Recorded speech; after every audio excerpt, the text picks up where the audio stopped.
E o professor...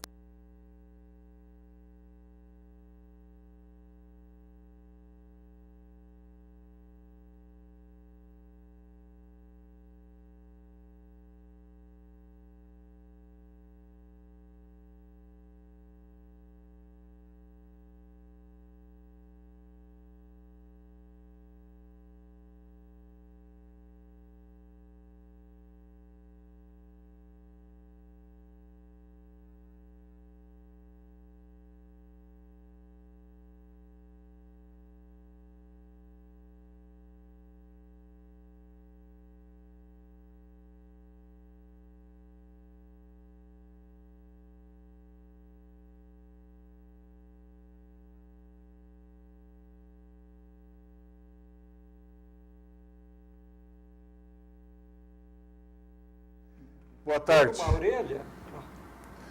Boa tarde. Estamos iniciando o projeto Memória Paranaense do Grupo Uninter. No dia 9 de dezembro de 2008. Nosso entrevistado de hoje é o professor Hélio Fileno de Freitas Puglielli. O professor Hélio vem nos falar, sobretudo, da história da Faculdade de Filosofia da Universidade do Paraná, que nesse ano comemora 72 anos. 70 anos de existência, um marco significativo, uma escola cuja origem vem da antiga Faculdade de Filosofia Católica, e também sobre os seus 50 e tantos anos de jornalismo. Uma vida preciosa, marcada por episódios interessantes, mas, sobretudo, pelo trabalho que ele exerceu como editorialista e no campo do magistério como formador de gerações. Boa tarde, professor Puglielli. Boa tarde. Local de nascimento, dia, ano, pais, primeiros estudos para localizarmos e depois o nosso precioso Baza começa com as perguntas. Muito bem. Meu nome, como disse o Haroldo, nome completo, né? Hélio Fileno. Esse Fileno não é sobrenome, é um nome que era do meu bisavô. Fileno era um personagem, inclusive, de peça musical. Né? Era um personagem daquelas bucólicas, né? Fileno e Cloris, é o nome de uma peça de um compositor alemão célebre, mas que eu, no momento, não me vem à mente. Só esse aspecto. Data de nascimento, 2 de janeiro de 1939. Meu pai também tinha o nome do avô, era Hélio Fileno Puglielli. Meu pai era engenheiro civil. Minha mãe, Vilzia de Freitas Puglielli. Estudos, não sei se isso é relevante, mas a minha primeira escola se chamava, vejam vocês que coisa curiosa, Escola Isolada do Bigorrilho de Baixo. Era onde hoje é centro, era na rua Augusto Stelfel, esquina com Prudente de Moraes. Minha primeira professora era uma preta, dona Nadir Leite Neves. O sobrenome era para compensar a negritude, que escrevia poesias. Comprei o livrinho dela de poesias. Fiquei um ano nessa escola e, posteriormente, morei quase 40 anos, exatamente no outro lado da rua, na frente onde foi a minha primeira escola, que hoje em dia é a Sociedade Ucraniana. O Eduardo estava falando em Ucrânia. Frequentei muito nesses últimos anos a Sociedade Ucraniana. Então, Augusto Stelfel. Daí, depois eu fui estudar no Colégio Belmiro César, que era na rua Vicente Machado, onde depois foi o BADEP, hoje em dia parece que é DRE, não sei, aquele prédio ali. Acho que 30 fazendo. Isso, na Vicente Machado, quase esquina com a Brigadeiro Franco. Ali fiquei alguns anos, depois fui ter aulas particulares com dona Estela Rego Barros, irmã do Dr. Lauro Rego Barros, aí foi secretário de Educação. Me preparei para o exame de admissão, porque na minha época tinha que fazer uma espécie de vestibular para entrar no ginásio. Me preparei, fiz o exame de admissão no internato paranaense, lá dos Irmãos Maristas, que a minha mãe disse que eu estava meio impossível em casa e queria me botar lá semi-interno. Daí fiz o exame lá, passei, minha mãe compadeceu-se de mim, abandonou a ideia, e eu fiz o ginásio no Bom Jesus, que era apenas um sobrado antigo que está lá, histórico, não tinha nada mais, tive que sair de lá porque não havia colégio.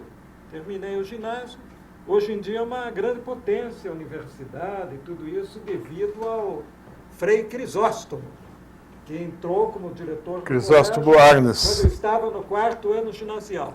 Não peguei a Era um fase- pedagogo importante. É, né? não peguei mais empreendedor do que pedagogo. A sua fase empreendedorística, expansionista, tudo isso eu não peguei, mas ele foi o nosso diretor no último ano. Voltei para o Colégio Belmiro César. Quando eu terminei o científico, o colégio fechou. Um absurdo cometido pela família César. Henrique César foi presidente do Tribunal de Justiça, Mário César. E o Luiz César era o mestre, era o Luiz César. Luiz César era o pai deles, que havia falecido. É da igreja presbiteriana, Se né? eles tivessem continuado, hoje em dia teria a Universidade Belmiro César, sem dúvida nenhuma. Né? Mas isso é a Eu parte... começava na Vicente Machado e terminava na Comendador Araújo, onde hoje em dia é Mercadorama, supermercado. Não sei por que abandonaram essa atividade. E daí fui estudar Direito, ao mesmo tempo que comecei a trabalhar no jornal Estado do Paraná, por uma espécie de tradição de família. Meu avô materno, que morreu quando eu tinha 6 anos de idade, foi um dos primeiros jornalistas profissionais do Paraná. Meus 3 tios maternos foram jornalistas, então era uma espécie de Saga familiar. predestinação. Né?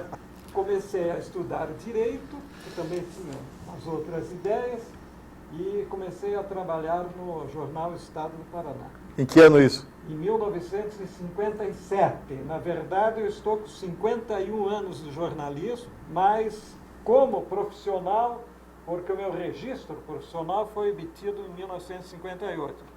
Era necessário, na época que não se exigia diploma, para trabalhar em jornal, era necessário ter pelo menos 1 ano de atividade para conseguir o registro profissional. Então, comecei em 57, mas legalmente, profissionalmente falando, em 58. Na velha redação do Jornal Estado do Paraná, na Rua Barão do Rio Branco, 565. Não foi uma escola risonha e franca. Foi uma coisa terrível. A minha primeira atividade foi a de copy-test. Os repórteres, na época, eram furões, mas eram semi-analfabetos. Inclusive, tinha um japonês, apelidado de Nanquim na cara, porque ele tinha uma pinta aqui no Moacir rosto. Messias. Se formou em medicina depois. Se formou em medicina. Só que, não sei pelo fato de ele ser descendente de japoneses, ele não conseguia pontuar. Eu só punha hífen entre as palavras, e aqueles dados eu tinha que decifrar. Então, a maior parte do tempo eu gastava correndo atrás dos repórteres. O que se quis dizer aqui? Tá. Então, realmente, foi uma espécie de prova de fogo, sabe, da qual eu sobrevivi. Mas sempre querendo, interessante que nos círculos da imprensa, a atividade de editorialista, muitas vezes é mal vista, mas eu confesso a vocês que sempre foi o meu objetivo. Ser editorialista, fazer matéria de opinião. E eu tive essa oportunidade por volta de 1963 ou 62, não estou agora bem lembrado, quando inicialmente o editorialista do Estado do Paraná era José Augusto Ribeiro. José Augusto Ribeiro foi assessorar o ministro Amaury Silva no Ministério do Trabalho, foi para Brasília, depois ficou no Rio, nunca mais retornou a Curitiba. Ficou assessor do Brizola depois. No seu lugar ficou Paulo Ricardo dos Santos. Até que ou surgiu uma divergência entre o Paulo Pimentel e o Afonso Camargo. Esse colega de imprensa, Paulo Ricardo dos Santos, era do Partido Democrata Cristão e era da ala do Afonso Camargo. Por aspirações políticas conflitantes, houve uma cisão entre Afonso Camargo e Paulo Pimentel. Paulo Pimentel era o dono do jornal, tinha adquirido o jornal. Quando eu comecei a trabalhar lá, pertencia a Aristides Miri e Fernando Camargo. Paulo Pimentel adquiriu o jornal, se eu não me engano, em 62. E surgiu esse confronto com o Afonso Camargo, saiu o Paulinho Ricardo dos Santos, eu fui convidado pelo João Feder para me tornar editorialista do jornal. Daí eu disse, até que enfim, chegou 1964, toda aquela falsa esperança de poder, evidentemente algo ingênuo, porque eu não estava contando com os interesses do proprietário do jornal e não estava contando com a situação política que veio se estabelecer no país. Então, realmente, eu poderia dizer a vocês que as condições eram muito adversas, mas eu fiz o que foi possível. Bom, você deu parte do perfil do jornalista, quer dizer, do ponta de lança do jornalismo da época, que era o repórter. Claro que no meio desses analfabetos havia repórteres qualificados, com boa formação, havia, talvez até como exceções. Mas qual era o perfil geral de uma redação na tua época? Eu me lembro, eu entrei mais ou menos na mesma época em jornal, eu via muito a presença de advogados, advogados que vinham de boas escolas. Um deles está aqui, o Demônio do Baza. Entendeu? Que era... muitos outros. Eu fui colega no... No modo geral, era primário. Era primário. Repórteres policiais, especialmente, gente absolutamente primária. Mas tínhamos exceções, como o Volpini, o Taraz. Mas o Volpini é de 60 e pouco. Do Galo, isso aí, na década de 50. Esses advogados a que você se refere, e outros profissionais liberais, médicos, esses trabalhavam na redação.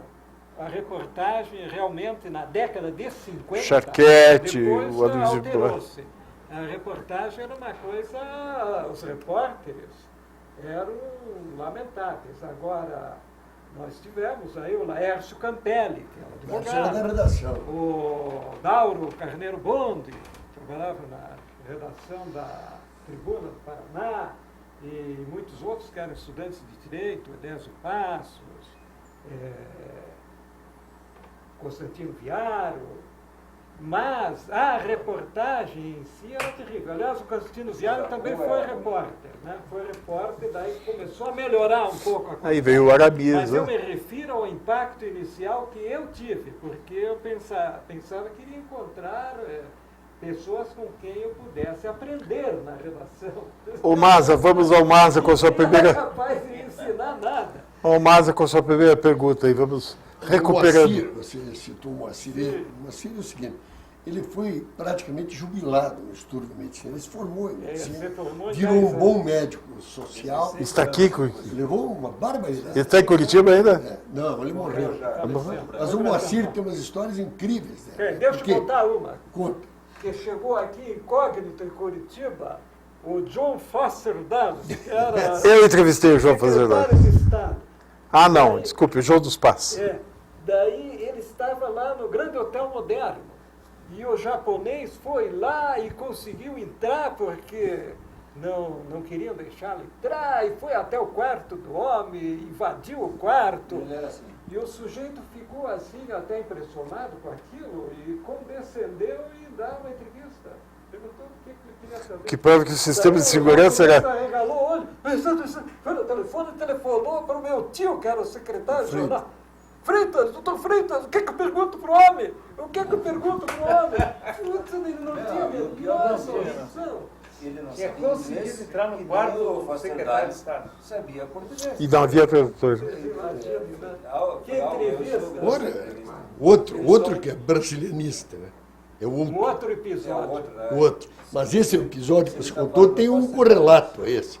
Que ele, mas não sei porque cargas d'água veio o cara da China, nacionalista, para cá e vamos mandar o japonês para lá. Não tem nada a ver. Né?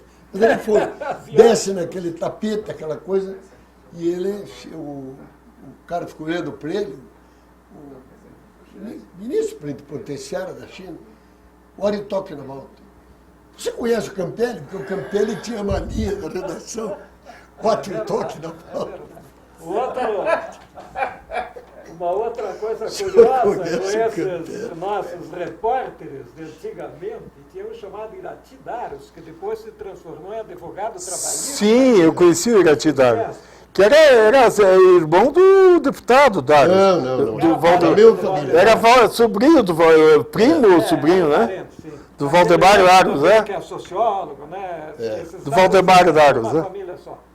Mas ele estava lá naquele célebre banquete do Sousa Naves, que o Sousa Naves Morreu. ia ser lançado, e todo mundo achava que ele ia ser eleito infalivelmente governador do Paraná.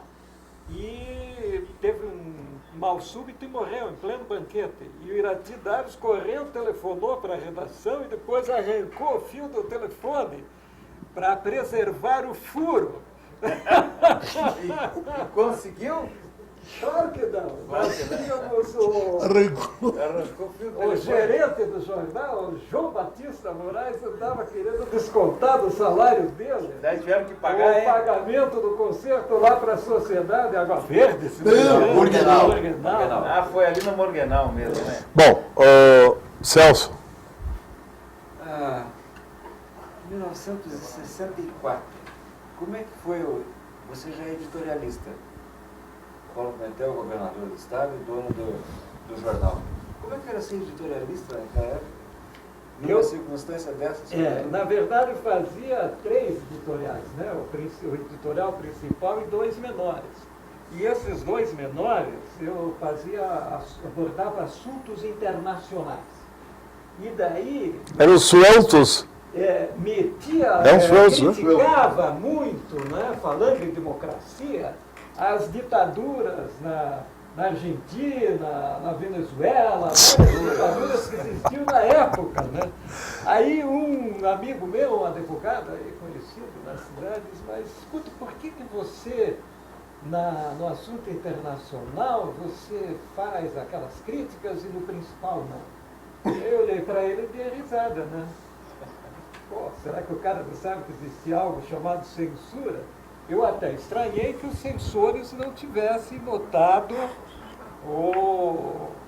aquela manobra que eu fazia de... Mas havia um policiamento interno dentro do jornal? Nunca vi. Não, isso Nunca vi. Isso é muito mito. Eles chegavam, é que eu chegava na hora do fechamento do jornal. Nessa hora eu não estava lá. Então, Não, mas o policiamento do próprio jornal, do próprio... Se autopoliciava, né? Porque eu sabia o que Sabia a linha. o Éder, que era o diretor do jornal na época, e o que o nosso amigo Paulo Pimentel, qual era a posição dele, e qual era o contexto político, então, evidentemente, iria extrapolar, né? Mas eu não tinha lido a Lei de Segurança Nacional, então, uma vez... É muito bom, não ler. Pois é, eu nem tinha lido aquilo, daí esse gerente do jornal que eu falei, o João Batista Moraes, que era uma pessoa muito... Não era jornalista, mas ele É muito agradável. era bem-humorado, ele brincava comigo, ele uma vez disse, olha, eu achei o teu editorial muito bom, mas tem um pronome errado, daí eu tive que ler aquele editorial e não vi pronome errado nenhum, eu digo, você me mostra aqui qual é... Não, eu estava brincando. Daí o João Batista disse assim, olha, teu nome está lá no livro, hein? Teu nome está lá no livro da Polícia Federal, não sei o quê. Eu digo, eu pensei que tu estivesse brincando.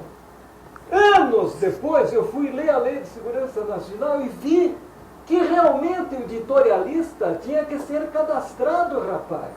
Cadastrar. Tinha que ter o cadastro para quem escrevia matéria não assinada. O seu Moraes não estava brincando, mas que barbaridade, né? Cadastrado. Professor, esteve aqui conosco o outro professor doutor Ari Christian, e a mãe dele fez a seguinte colocação para ele: ou você vai para um colégio marista, ou você vai ser auxiliar do diabo. O que você escolhe? Né? Eu vi que sua mãe mais ou menos fez algo parecido, mas depois, assim como a mãe do Ari também, né? Ou vai ser o que disse? Auxiliar? Ou vai ser auxiliar do diabo. Não, ele sugeriu a ilha... Ilha das Cobras. Ilha das Cobras, onde tinha... Quase igual, né? Quase igual. Né? Bom, eu lhe pergunto assim, assim, pelo que você colocou, você era um jovem irreverente, um guri assim, né? E a imagem que a gente tem do professor é de uma pessoa assim muito tranquila, muito, vamos dizer assim, muito em paz, assim, que a gente vê muito, né? Eu queria, professor, que o senhor falasse um pouco sobre sua juventude, sobre suas aspirações para encontrar esse pequeno jovem com esse professor que a gente conhece hoje. Aí gostaria que... Vou tentar responder a sua indagação psicanalítica. Mais de conhecimento. Realmente, primeiro questão de mãe, a minha mãe, ela só não foi jornalista porque na época a mulher não entrava em redação de jornal, mas ela tinha todas as condições. Haroldo usou um termo arcaico aí, o suelto. Minha mãe fazia sueltos, publicava no jornal O Dia, do qual meu avô era diretor de redação. Mas na época minha mãe não fez universidade, não existia. Que era o pai do Freitas. Naquelas décadas passadas, havia esse preconceito, né? Nós não tínhamos a liberação da mulher. Mas ela influenciou muito na minha vida, assim como meu pai. Na verdade, eu queria ser engenheiro como meu pai. Daí um belo dia, tanto que fiz o científico, não fiz o clássico. Depois quase me estrepo no latim no vestibular, porque não tinha estudado latim. Estava me encaminhando para fazer engenharia. Um belo dia meu pai chega e tem uma longa conversa comigo e me dissuade de fazer o curso de engenharia. Eu acho que a iniciativa não foi dele, deve ter sido minha mãe que pediu, sei lá o que. Esse negócio de mãe vai gastar o cérebro com cálculo matemático. Daí eu guinei para o curso de Direito. Agora, recuando mais um pouco, eu me dou por feliz, eu respeito muito as crenças, com religião não se brinca. Aliás, o Aristides Miri, que era diretor do jornal, quando comecei a trabalhar, meu tio me apresentou ainda, disse: olha, você só não compre briga com gente que usa saia. Padre, né, que na época usava batina, juiz, que usava toga, e mulher. E então eu respeito a religião das pessoas, tal, mas eu me confesso que eu fui privilegiado, porque a única carola na minha família era a minha avó paterna. Era paroquiana lá do teu estúdio teológico, lá, qual é? Ali daqui, Chamada Praça Coração de Maria. Ouvidor Pardi. Coração de Maria. Minha avó ia à capelinha lá na casa dela. Mas os meus pais não... Todos formalmente católicos, batizados, na igreja católica, eu inclusive, né? Mas não tínhamos assim em família preocupações de ordem religiosa. E como eu vejo muitas pessoas que em função da maneira, não é a questão da religião, não estou criticando o cristianismo nem nada, mas a maneira como esse cristianismo é incutido nas pessoas, nas crianças, aquele pavor do pecado, aquela coisa toda, que muita gente anda aí nos divãs dos psicanalistas, em função dessas crenças assim distorcidas à infância. Então eu não passei, não tenho essa herança. fui à missa todos os domingos no período desses 4 anos que eu estudei no Colégio Bom Jesus, aonde eu me deixei afetado. O senhor foi aluno Marista? Não? Foi. Foi aquilo que te disse, eu fiz o exame de admissão. Sei só. Mas a mãe se apenou, vamos dizer assim, do filho ali e tal, né? Meio interno, né? Exatamente. Ela achou que... Primeiro ela queria que ficasse mais fora da casa, só que ela achou. Mas eu não me lembro quais eram as travessuras que ela alegava. Eu estava meio inocente assim. Mas, então, realmente, e essa questão crítica vem desde o meu avô, não é? Chamado João Rodrigo de Freitas, ele tirou o nome, João. Rodrigo de Freitas foi um batalhador pela entrada do Brasil na Segunda Guerra Mundial. Inclusive, as suas crônicas lidas na PR2, que era a única rádio de Curitiba, ele fechou... Não. É o pai do Freitas. Não é jornalista. Pai do Freitas o Freitas é tio dele. Então, ele tem um livro chamado Brasil Alerta. Você não tinha nenhuma formação militar, é mesmo? Não, nenhuma formação militar. Patriótica. Pelo contrário, o meu bisavô, o pai dele, João de Deus Freitas, era chefe político em Morretes e fez a campanha civilista do Rui Barbosa. Quando eu entrei na faculdade de Direito, o Raul Gomes disse: eu fui amigo do teu avô, porque o Raul Gomes foi professor em Morretes. Não, ele não é de Morretes, mas ele foi professor em Morretes. Eu fui amigo do teu avô era um condottiero, teu bisavô era um condottiero. A tradição era civilista, né? Não havia nada. Não temos nenhum militar na família. O único militar não foi no Brasil. Meu avô italiano foi 3 anos de serviço militar nos Bersaglieri, uma tropa de elite do exército italiano, muito curiosa, porque usa um penacho de galo no capacete e correm ritmadamente em vez de andar. E o meu avô era da banda, que eles chamam de La Fanfara, e ele tocava questão, correndo ritmadamente. Vocês já imaginaram? Que pulmões! Não, mais gozado, eu vi as fotografias, eram os chefes dos mercenários, generais, os velhinhos de barba branca como eu, assim, tudo correndo, rapaz, nos desfiles, né? Gozadíssimo. Bom, Mas, Sim, mas ele então fez a campanha para a entrada do Brasil na Segunda Guerra. fez a campanha pro E foi Brasil muito entrar na perseguido. guerra E teve uma menção Atentados. na rádio de Berlim, que transmitia em diversas línguas. Então, na emissão em português, ele foi ameaçado de ser... Ele e toda a sua família seriam exterminados. E ele sofreu atentados, né? Ele aqui mesmo. E daí, até quando eu dava aula, não sei se para você, eu acho que não. Eu contava isso para os alunos e dizia: como vocês veem aqui, a promessa não foi cumprida. A família não foi exterminada. O que é que Bom, se diz?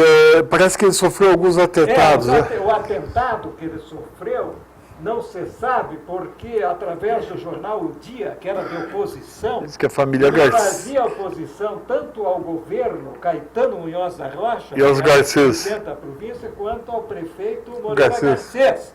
Não, mas não se sabe. Meu tio é que tirou lá as O deduções. tio que achava que era Na o... verdade, quem se sentiu ferido pode ter sido qualquer um dos dois, ou pode ter sido para agradar. Eu sei que 3 policiais cercaram meu avô de madrugada, quando ele estava voltando para casa, mas ele apoiou Morava ali o na... quartel, na 7 de setembro, em frente do quartel que hoje é shopping.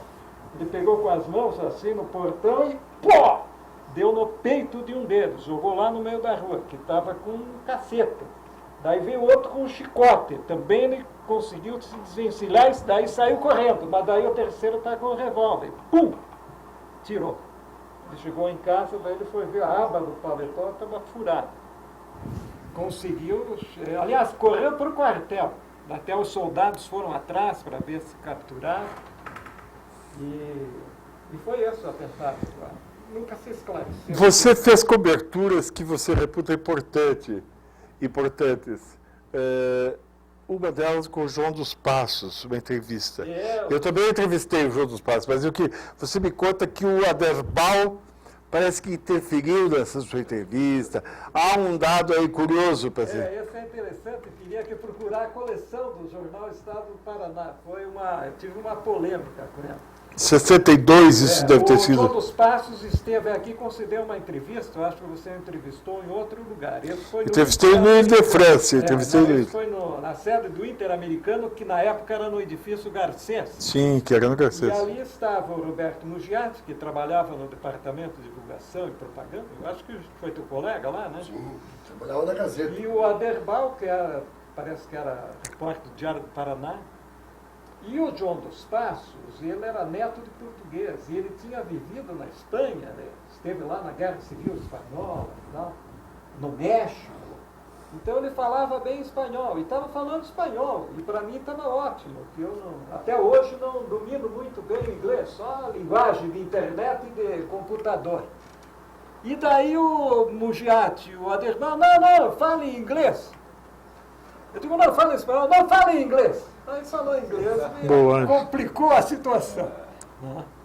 Daí eu fiz uma crônica, me referindo o Aderbal também era do Departamento de Imprensa e Propaganda. Também. Me referindo aos alegres rapazes do DIP.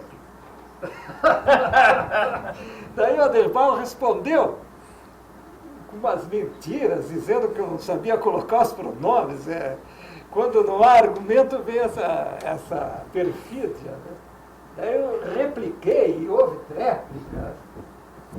Foi uma... Você se dá com o Aderbal. Na época havia polêmicas pela imprensa ainda. Outra que eu tive foi com o Valmor Marcelino. Né? Como é que foi com o Valmor? Escreveu o livro Albânio, Paraíso na Terra? Não, esse é o Luiz Manfredini. Esse é o Luiz Manfredini. Não, o Valmor Marcelino até eu respeito, porque é uma pessoa fiel às suas ideias. Ao longo de décadas é fiel às suas ideias. Né? Só que tem uma maneira um pouco confusa de defendê-las. Então, a nossa polêmica foi mais nessa questão de clarificar alguma coisa que estava meio obscura. Freitas, você é uma boa testemunha da imprensa do Paraná, também da imprensa do Brasil, evidente. Hoje, nesse 9 de novembro, os jornais noticiam nos Estados Unidos o Chicago Tribune.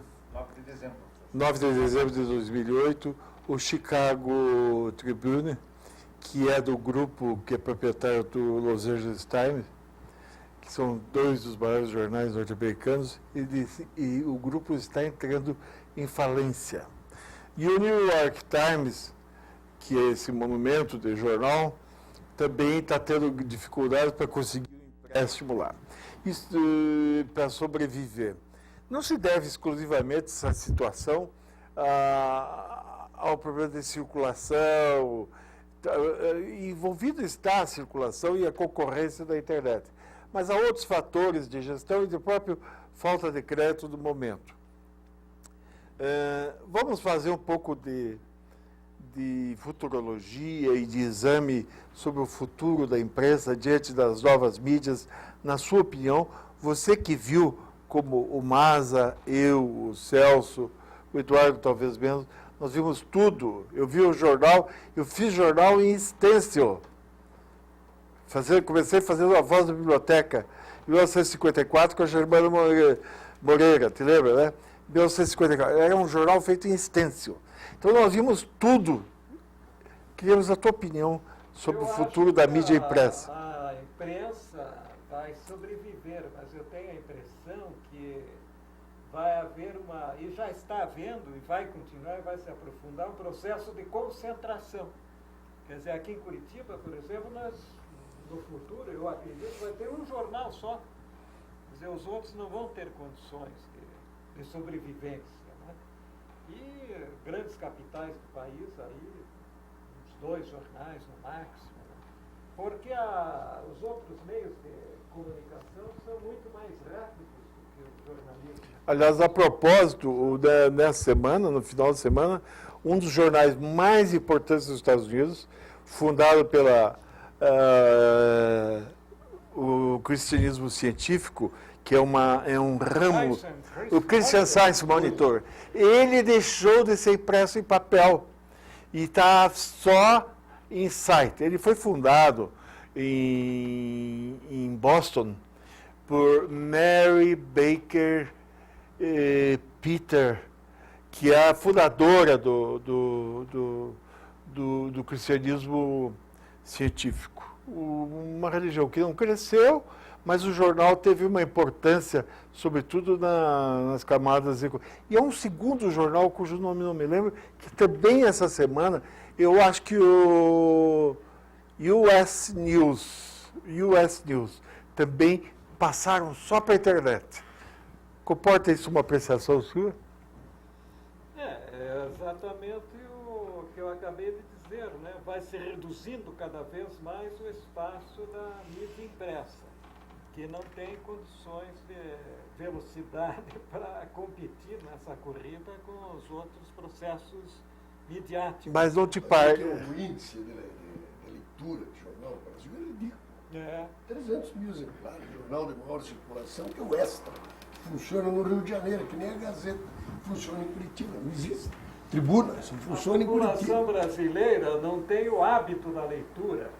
Então, mas eu não acho justo que as pessoas se escandalizem e queiram obrigar as pessoas a lerem. Porque não é por aí, não é questão de obrigar, é como nas escolas, obrigam as crianças a ler livros e tal, o que gera uma reação assim de repulsa muitas vezes. Tem que ser um processo mais inteligente, dentro de todo um contexto sociocultural, para que as pessoas, não é a pau que se vai adquirir o hábito da leitura. Mas países, tem que Hélio, ter a necessidade, né? As pessoas têm que achar que é necessário, não forçá-las. os países que têm a cultura. Velocidade, rapidez, né? Acredito que seja mesmo de conteúdo ou alguma forma para fazer com que o jornal impresso sobreviva. Porque, por questão de rapidez, aí o jornal já teria desaparecido quando surgiu o rádio, quando surgiu a televisão, mas ele se manteve. Agora, com a internet, ele não está conseguindo vencer. Mas a internet não é mídia. A internet não é mídia no Brasil ainda. Há uma valorização excessiva da internet. A maior parte do que corre na internet é lixo. É aterro sanitário, não presta. 80%, 90% que tem. Aliás, na data de hoje, o Clóvis Rossi faz a Folha de São Paulo um dos mais inteligentes comentários. E eu fico satisfeito, porque eu escrevi há 3 meses da Gazeta do Povo, usei a mesma expressão, é só verificar. A diferença que existe entre a internet e a mídia impressa é que na mídia impressa há uma cadeia de responsabilidade. Eu usei essa expressão. E está aí, os 2 textos estão aí. Na mídia impressa tem o diretor, tem o endereço, tem o e-mail, tem a caixa postal, tem a cadeia de responsabilidade. Você responsabiliza o jornal. Na mídia impressa cai nessa barafunda que o Maza mencionou. Ela, na minha opinião, a mídia impressa é confiável, a internet é confiável quando se socorre da mídia impressa. Porque, veja, os blogs que deram... Sim, pois é, esses que deram certo. Mas esse lixo que está aí, que o Maza se referiu, eu concordo plenamente. Esse lixo não pode. Hein? Os países que têm... Antes do papel, Estadão papel, hoje há uma evidente migração desse antigo leitor para a internet. Mas o respaldo é da mídia impressa. Veja, é o blog do Estadão, o blog do Globo, o blog da Folha de São Paulo, né? Eles é que dão respaldo. O blog de vocês da Gazeta, da Folha de Londrina. Desculpe, portais, eu não conheço. E há uma interpenetração, porque a própria mídia impressa recorre à internet, vai buscar informações na internet. Mas, olha, talvez menos, porque eu acho que vai buscar onde na mídia? Se você for... Antigamente, quando eu comecei a trabalhar na redação do Jornal Estado do Paraná, tinha uma sala enorme lá, cheia de armários de aço, com fichas, aquelas pastas, eram o fichário do jornal. Você precisava de um dado, e não achava, e estava demorando muito, ia sem aquele dado mesmo. Hoje em dia, o jornal não precisa de arquivo nenhum. Vai na internet e você acha que você... Mas tem que ver, por exemplo, aí que cai no lixo. Por exemplo, Aí você precisa cai na falar. Wikipedia. O Wikipédia, que você critério seletivo. Wikipédia não é idônea porque... Tá aí, ó. Mas é a grande referência. Não, mas tem outras. Esse dia descobriram que 3 cabras haviam se registrado na Wikipédia como formadores, como cientistas da religião. Depois foram descobrir que esses 3 alimentadores eram absolutamente inexistentes, eram picaretas que entravam e introduziam o que queria lá. Então Mas tem que... Veja, a Wikipédia é muito procurada, discorda você.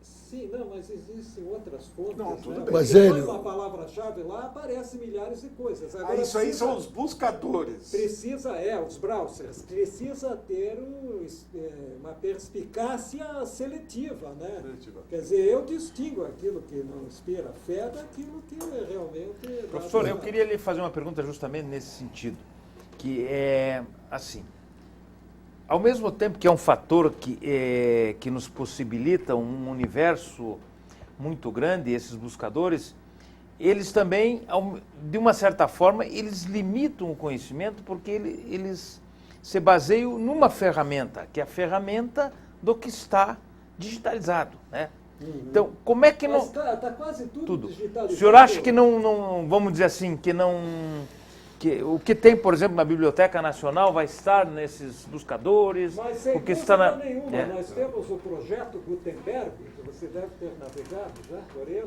Eu disse a vocês que eu tenho um problema com a língua inglesa. Na minha época, no ginásio, o currículo da época, desde o primeiro ano do ginásio, eu tive francês, inglês, no colégio eu tive espanhol, fora o latim no ginásio, né? E na primeira aula eu simpatizei com a língua francesa, e na primeira aula eu antipatizei com a língua inglesa. E tenho problema com ela, não, realmente, e lamento muito, porque esse projeto Gutenberg tem todos os livros editados, com exceção dos 50 últimos anos para cá, por causa da questão dos direitos autorais. Mas tudo que se editou no mundo de importante, desde A biblioteca do Congresso Nacional, o do Congresso americano está toda. Essa é a maior biblioteca. 58, Hoje já na internet, 58. Até- 58. até No ano que o senhor começou a trabalhar. Isso, até 1958, O senhor foi registrado como jornalista. Você encontra tudo. Livros técnicos, O que quiser.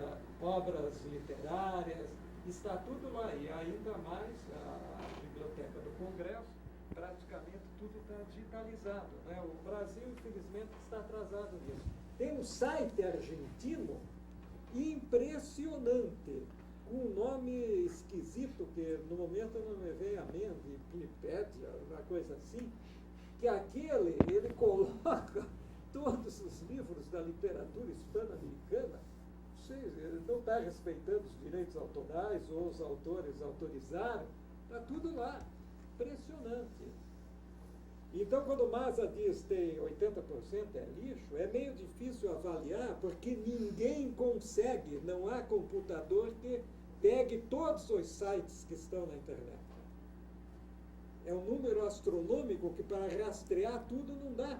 Então não há um balanço geral do que há na internet para a gente conseguir estabelecer essas porcentagens. Mas eu acho É que como a mesma coisa que eu até comentava em aula, né? Porque eu insistia nas aulas, peguei até, fui infiel ao que eu acabei de dizer, que não se deve brigar por causa de religião, porque eu não me... Existiam alguns alunos quando eu falava que a comunicação depende de percepção sensorial. Daí eu falava o Aristóteles, nada existe na nossa mente que não tenha primeiro passado através dos sentidos. E tinha alguns alternativos lá que reclamavam, sabe? Então eu observava o seguinte, que tinham pessoas que vinham com treinamento mental, poder da mente, porque o cérebro humano só se usa 5% do seu potencial.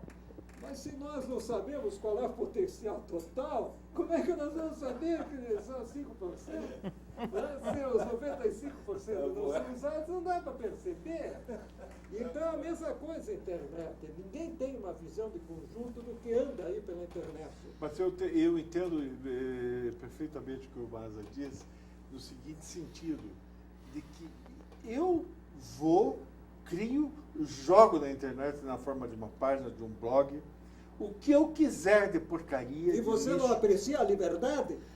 Não, eu aprecio, mas como fonte de referência não. Não, mas aí cabe a quem vai fazer a pesquisa, né? Ter um liberdade eu aprecio. Em jornal você já toma um porre de picaretagem, imagine na internet. Mas dá para desconfiar.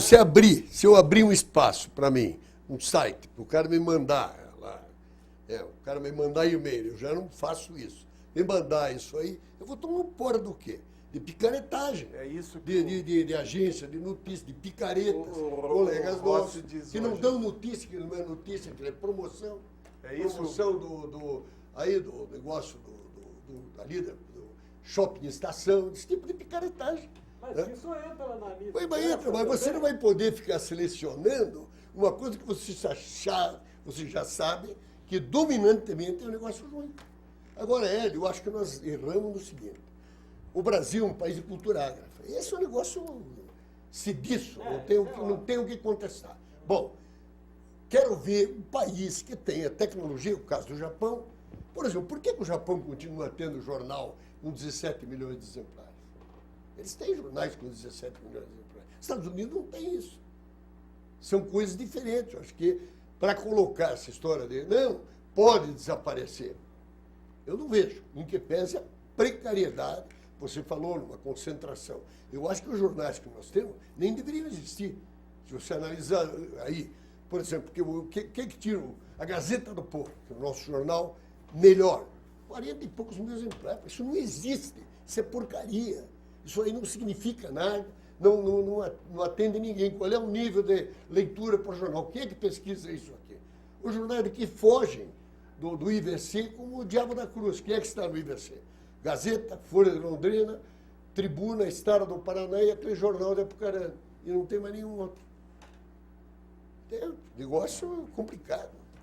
Bom, o curioso, só para encerrar, talvez a opinião que não é minha, da Associação Mundial de Jornais, os jornais crescem nos BRICS, nos países de desenvolvimento.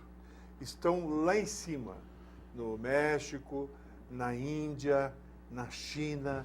No Brasil, os jornais não são deficitários. Os jornais, do ponto de vista comercial, vão muito bem desde 2005. Muito bem. E os jornais não têm perdido aqui. Isso não sou eu que digo. Isso são números da Associação Mundial de Jornais. No entanto, nos países da Europa e Estados Unidos, a mídia impressa está em queda. Vamos entrar na faculdade de filosofia, os cursos de filosofia. Vamos lá. Vamos lá. Você apreciou boa parte dos cursos de filosofia? Então, eu vou entrar nesse assunto. Você disse que eles poderiam focalizar. Pode focalizar aqui um material que o professor vai exibir? Será que dá para chegar próximo, aproximar? Não?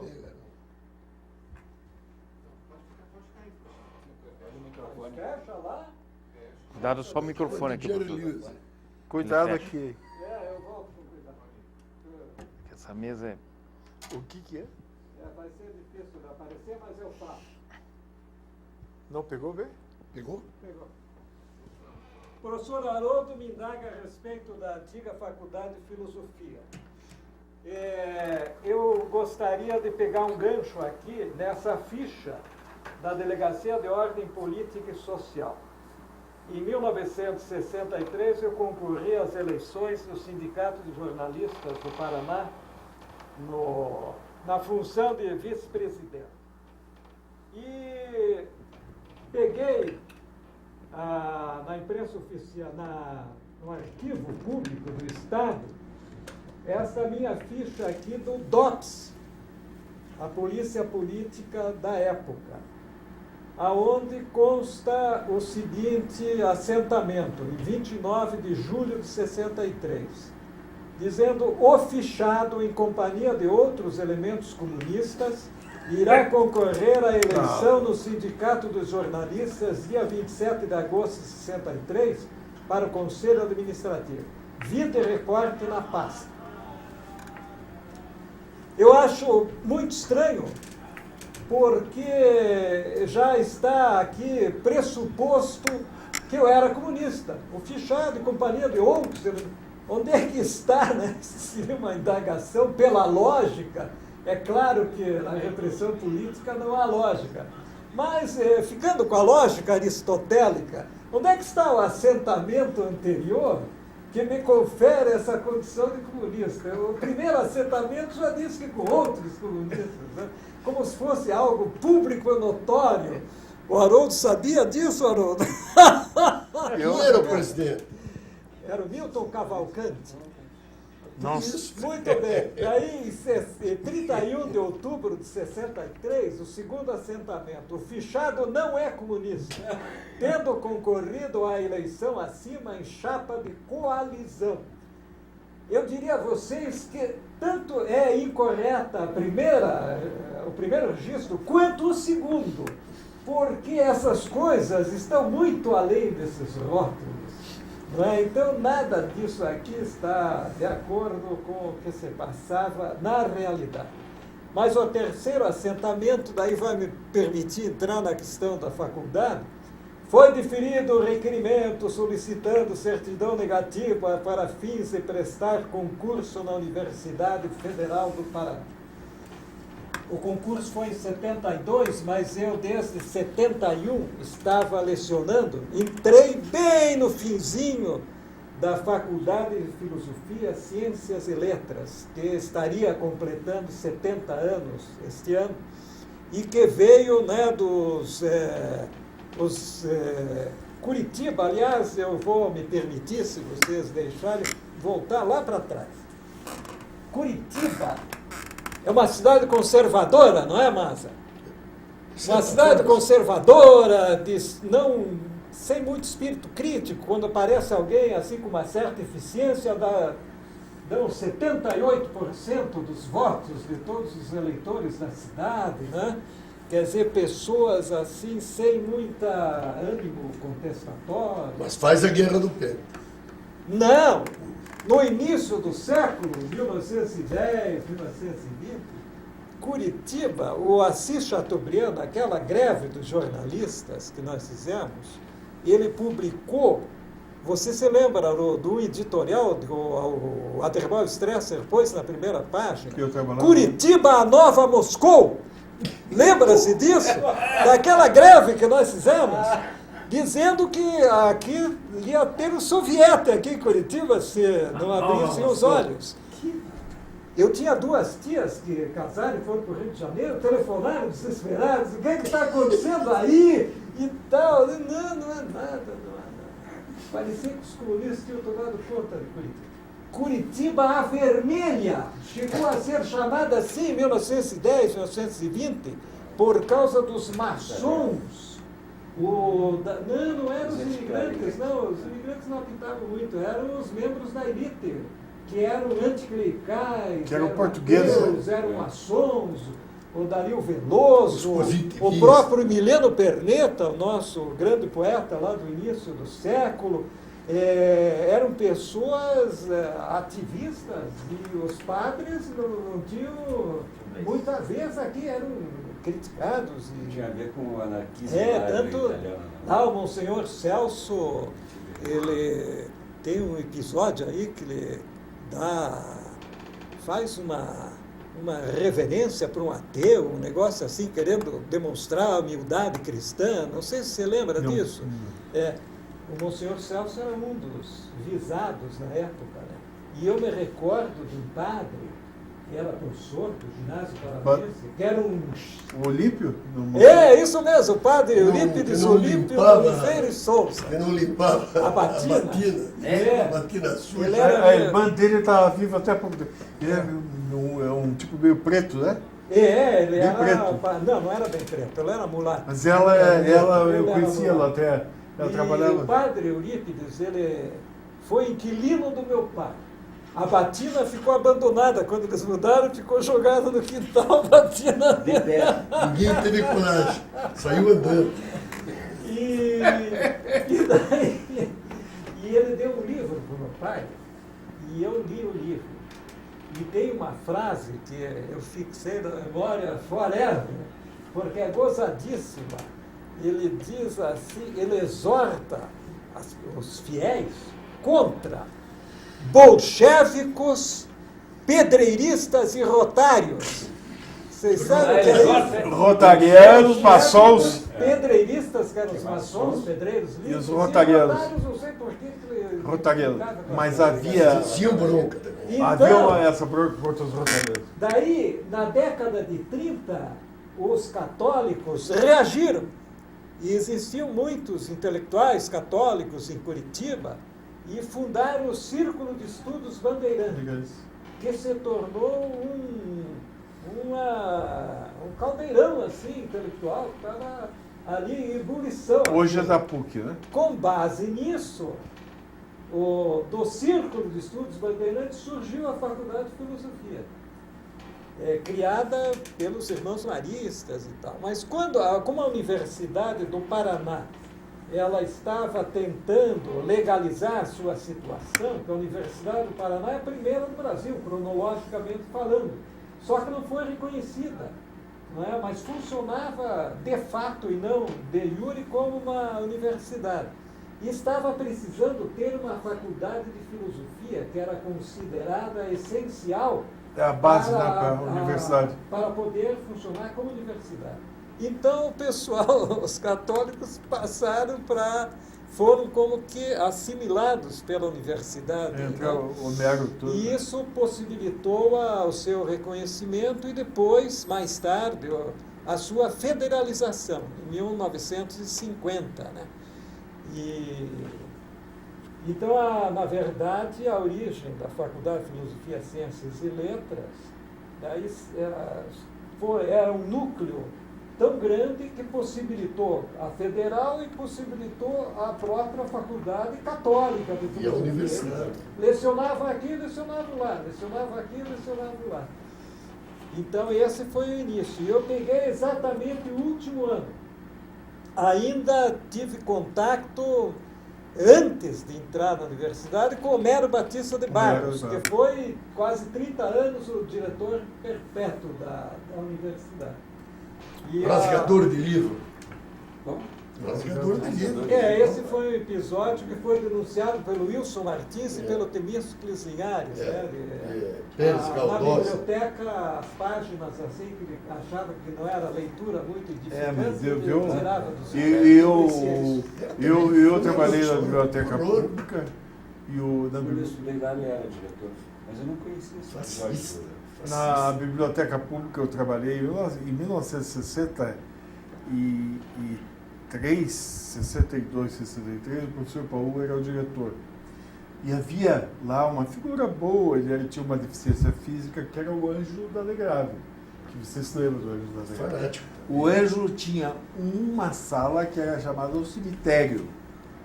Para ali ele destinava os livros que não deveriam ir para o público, não é verdade? E havia também alguns quadros que não deveria. E o Hugo Montanari, que você conheceu, o Hugo Montanari, que é uma figura maravilhosa, o Hugo acabou me dando alguns daqueles quadros, que o Hugo meio que mandava na biblioteca.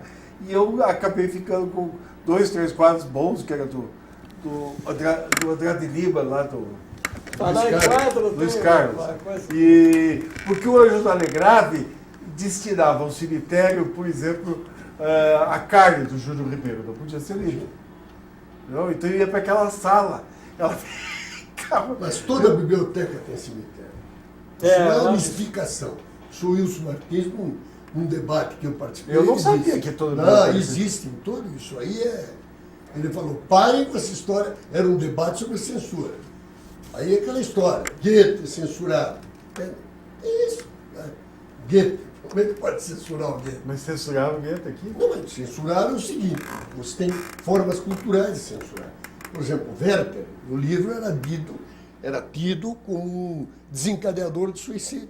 Troço maluco. Não podiam levantar com Nietzsche, qualquer tipo desse filósofo. Assim. Então, quando eu entrei na universidade, o diretor da faculdade era o professor Brasil Pinheiro Machado. Que nós entrevistamos também. Isso. Né? Isso é muito... Mas logo veio a reforma universitária. Então, a faculdade dividiu-se em 2 setores. Setor de educação e setor de ciências humanas, letras e artes, do qual, posteriormente, anos depois, eu vim a ser diretor durante uma temporada. E também, assim, a minha carreira jornalística, de certa maneira, foi dificultada, não é, pelo contexto político de todas aquelas décadas, 60, 70, até que houve a redemocratização do país, porque aquilo cerceava a criatividade, não só a liberdade, mas tirava o estímulo, né, inclusive, para atuar assim de uma maneira mais crítica, de uma maneira realmente... Qual é o papel que independente. você atribui à Faculdade de Filosofia na Universidade Paranaense? Ela foi importante, ela deu uma contribuição para a Foi. formação de professores, ou ela Olha, nós desenvolveu... temos na universidade, eu vejo 2 períodos. O primeiro é dos, chamaríamos assim, dos grandes mestres, e depois... Quem seguia esses grandes mestres? Os grandes mestres eu ainda tive o prazer de conhecer nesse meu início de atividade na universidade. Pessoas que, por exemplo, eu talvez não concordasse com o seu ponto de vista político, religioso, mas pessoas que tinham competência, compostura e realmente conhecimentos. Rosário Farani Mansur Guedes, um grande Integrista, mas especialista uma da figura etimologia. magnífica. Um mestre lá de língua e literatura italiana, que o Masa não gosta porque ele teve uma polêmica, um problema com o Bruno Enei, O Luigi que era o Castanhola. Luigi Castanhola, mas que Tinha apesar sido padre, disso, né? Luigi o Luigi Castanhola. Castanhola era padre, era uma grande cultura, e não só na língua e literatura Dividiu a italiana, que faculdade, esse era... episódio, né? Dividiu... Mostra, mas, inclusive, eu estava falando em Circo Estudos Bandeirantes, mas tem um divisor. Tem o pessoal de várias tonalidades religiosas. O Lacerda Pinheiro, um dentro do da Rocha, é um tipo de liberal diferente. O melhor, Foi o que no meu ponto de vista, o melhor do Circo de Estudos Bandeirantes era o professor Milton Carneiro. O Assim, médico. o melhor que eu digo num sentido, ele era um homem crítico. visão de mundo. Assim. Agora teve outras grandes personalidades, inclusive o Bento, né? Munhoz. Então, os grandes mestres, que muitos deles eu conheci. E depois nós estamos agora, felizmente eu já me aposentei, numa fase que é a tal história. As coisas na aparência são uma coisa, em essência são outras. Então nós estamos agora na fase dos mestres e doutores e pós-doutores. Na parte de ensino profissional, poucos anos antes de eu me aposentar, abriram concursos na área de jornalismo, na área de engenharia, de medicina, concursos para as pessoas em tempo integral e tendo que ter os títulos de mestre, doutor, para lecionar em tempo integral. Eu acho isso um absurdo em termos de cursos de formação profissional. Como é que o sujeito sem ter, e temos isso na universidade, nunca pisou numa redação de jornal, é professor de jornalismo. Nunca entrou num canteiro de obras, é professor de engenharia. Nunca clinicou, a não ser no seu período lá, obrigatório de residência médica, e está dando aula de medicina. É um absurdo total. Isso só se admite na área de filosofia pura, história, né? Mas não, jamais em termos de ensino de uma formação profissional. Então, eu peguei essa fase de transição, a reforma universitária. Logo depois que entrei, acabou a faculdade, né? E criaram-se vários setores que são os seus herdeiros, tanto que o setor de Ciências Humanas, Letras e Artes comemorou lá numa sessão solene, não tão solene assim, porque depois teve um show de samba, e nós temos uma professora, por sinal, uma competente professora na área de Ciências Sociais, chamada Selma Batista, que também é cantora, e que deu um belo espetáculo lá. É uma espécie de Elisete Gonçalves aí, rediviva, é dublê de acadêmica com cantora. Tudo é Brasil, né? Selma Gonçalves? Selma Batista. Selma Batista. Então, o que você teria a indagar mais a respeito? Hélio, você quando falou desse negócio da reforma da universidade, a editora abriu, não me lembro o ano, exatamente, foi quando a revista Playboy começou a... Ah, sei. E você? Eles me e chamaram. você, irresponsavelmente... Não aceitei. Você não aceitou? Não aceitei porque não concordava com o que você falou. Eu não concordava com essa história de titularidade. Porque a experiência que a universidade tinha me dado era contrária a isso. Hoje você vira uma picaretagem, inclusive, o cara usar o título. Aí fica aí o cara do positivo, não, tem tantos mestres. O cara da Tuiuti. Uma brincadeira. Outro dia eu fui fazer avaliação de uns alunos lá na Federal.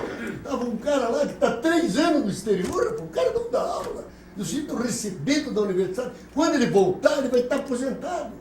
Então, qual é a contribuição que ele dá? Eu não aceitei. Então eu te parabenizo e me penitencio. E vamos explicar essa situação?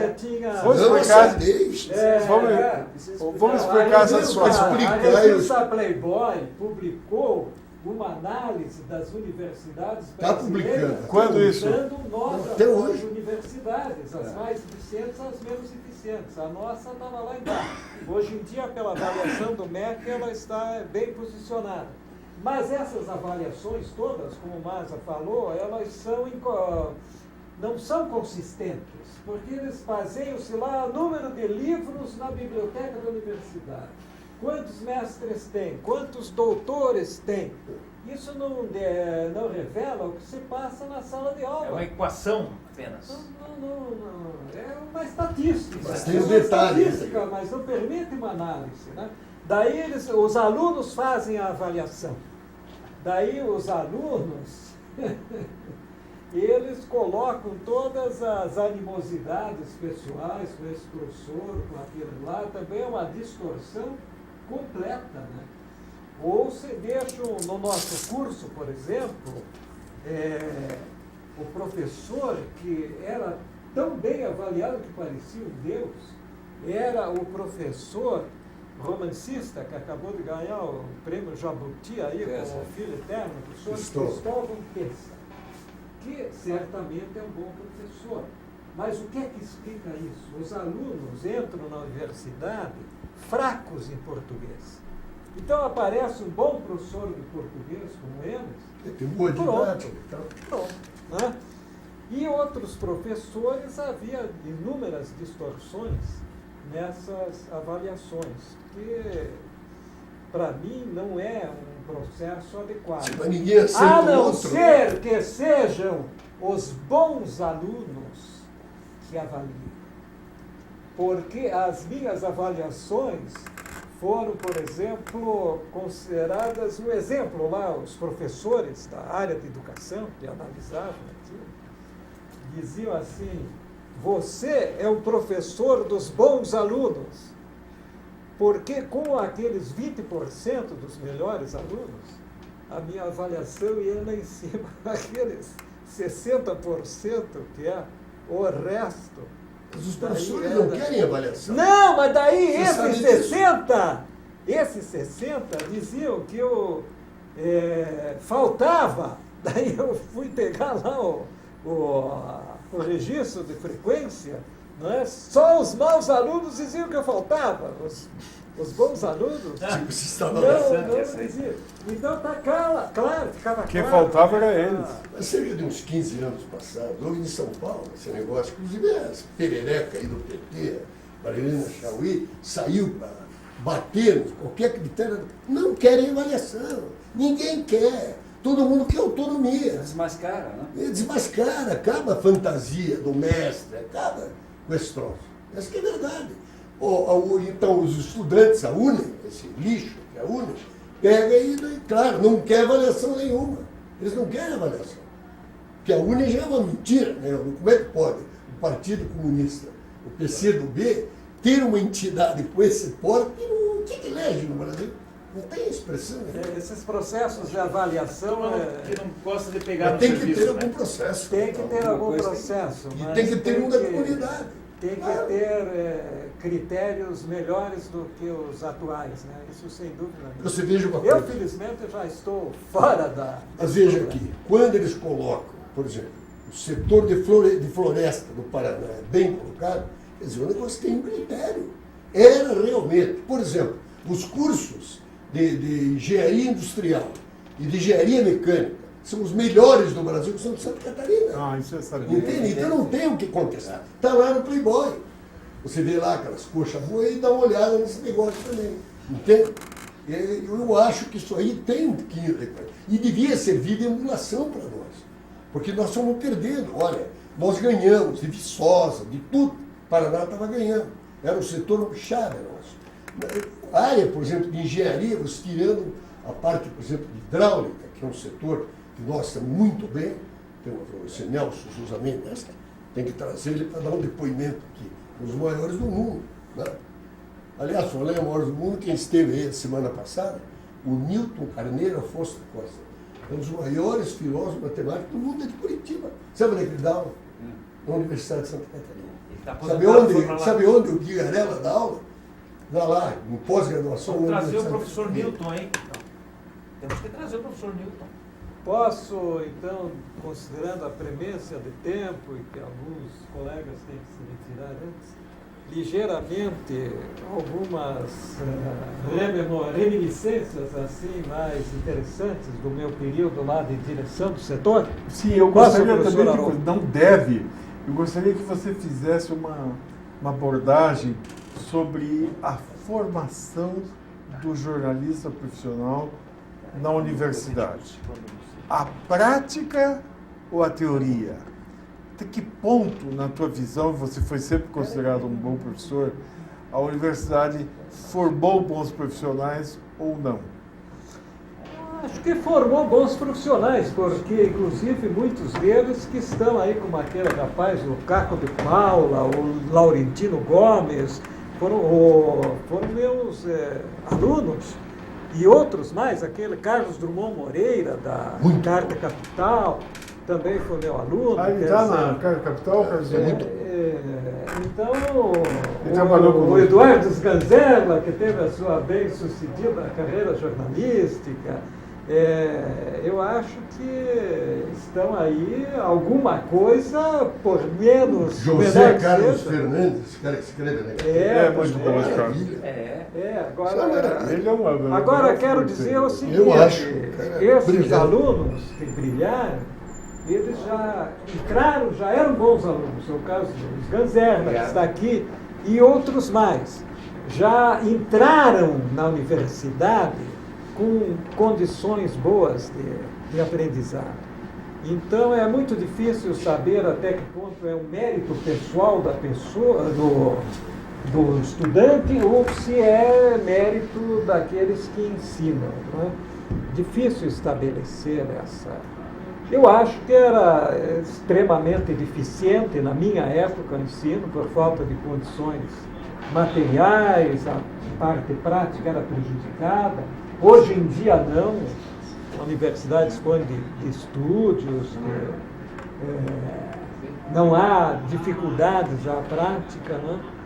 Mas eu tenho algumas opiniões assim que são, digamos, talvez sejam heterodoxas. Eu sempre, nas minhas aulas, eu procurava dar aos alunos cultura geral, partindo do pressuposto que o jornalista sem cultura geral não adianta ter habilidade relacional, digamos, né? Vai redigir, redige bem, mas e a capacidade de analisar o fato que ele está noticiando, ou muito mais sobre o qual ele está opinando, né? Sem cultura geral, não há... Você queria abordar que outros aspectos que você pediu? Eu queria abordar quando eu fui chamado à diretoria do Perfeito. setor. Setor de ciências Humanas, humanas, ciências humanas, filosofias e letras. Setor de Ciências Humanas, Letras e Artes. Letras e artes. É. Perfeito. Abrangendo também o curso de filosofia, que foi a causa de eu ter sido diretor, porque esse curso estava rachado ao meio entre uma suposta esquerda e uma suposta direita. E a professora que me antecedeu, Cecília Westphalen, ela não tinha imparcialidade. Ela tomava partido e prejudicava ainda mais as coisas. Então, terminou o mandato dela, o professor Ciron Cunha, que foi mencionado aí antes da gravação, me convocou para assumir esse posto com a missão de pacificar o curso de filosofia, o departamento de filosofia, e outros que estavam igualmente conflagrados, como o departamento de antropologia, onde também havia cisões, psicologia, que estava incomodando demais. E eu assumi, eu acho que, de certa forma, eu cumpri essa missão, levou 2 anos e meio, quase 3 anos. O período que foi exatamente, professor? Foi de 1980 a 82. 80, 81, 82. Porque quando eu saí, estava a coisa já pacificada, digamos assim. E quando eu assumi, a sala, vocês não acreditam, era como se fosse a sala do presidente da República. Uma sala enorme, um conjunto estofado, uma mesa enorme, as bandeiras do Brasil, Paraná e da universidade, assim, atrás da mesa, quadro do presidente da República, do governador. E como professor, eu nem conhecia aquela sala, né? Então eu admirei. Daí me explicaram que o professor Temístocles Linhares, que foi o primeiro diretor do setor, né? O último da Faculdade de Filosofia foi o Brasil Pinheiro Machado, depois o Temístocles. Achava que tinha que ter uma certa dignidade, mas ele exagerou na dose. E eu herdei aquela sala. Depois transformaram até em museu a sala. Até em museu. E aí fui recebido pela professora Cecília, passou lá os processos que estavam em andamento. E disse, olha, tinha muitas telas, obras de arte na sala. E disse, essas aqui não são da universidade, são de minha propriedade pessoal, eu trouxe para cá, então eu vou levar. E aquele crucifixo também. Se você acreditar em Deus, fica, senão eu levo. Você já mandou levar?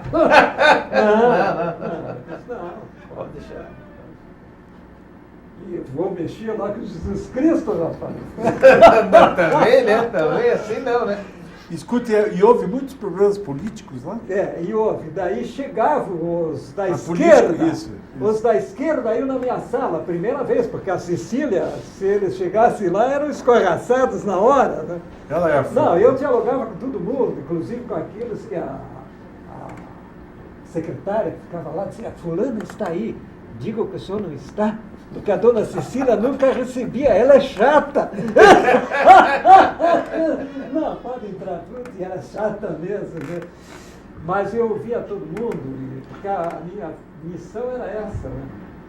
E então chegou os do departamento de filosofia lá, esbugalharam os olhos, porque tinha o retrato do Figueiredo, com a faixa presidencial atrás, e o Ney Braga, que era o governador. Mais o crucifixo ainda. E as bandeiras. As bandeiras. Daí eles arregalavam o olho. Puxa vida, mas realmente deu para ir conciliando as pessoas. Né? Vamos fazer podemos fazer usar os scanners, aquelas fotos escaneadas para o professor, que são bastante. Vamos lá. Olha lá, né?